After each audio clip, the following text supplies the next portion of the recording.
Hi mga ka-exit. So, for today's video, hindi muna kami gagawa ng vlog. Kasi, ngayon, nag-iisip kami dahil meron kami gagawin prank sa isa nating ka-exes na si Chloe. Mamaya na bunta. Actually guys, nag-post kami ngayon ng vlog na wala siya kasi By the way guys, don't forget to subscribe to our channel and like sa ating mga videos. And wait lang. click the notification bell para sa more updates namin guys. Wait lang. Baka kasi nagtataka kayo, wala si Chloe sa vlog namin ngayon.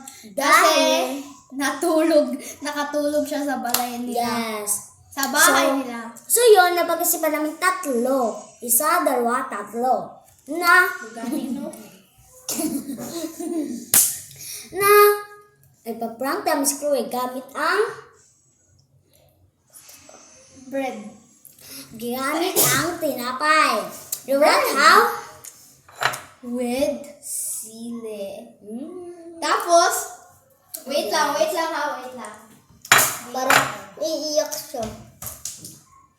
Tapos, para hindi halata, lalagyan namin ng tawa. So, tomorrow guys, mag-antay kayo sa aming new video to release. About yung sa prank namin gagawin. So, tomorrow namin gagawin kasi wala nga si Chloe dito. Andun sa bahay nila, nakatulog. So guys, wait for our biggest prank. At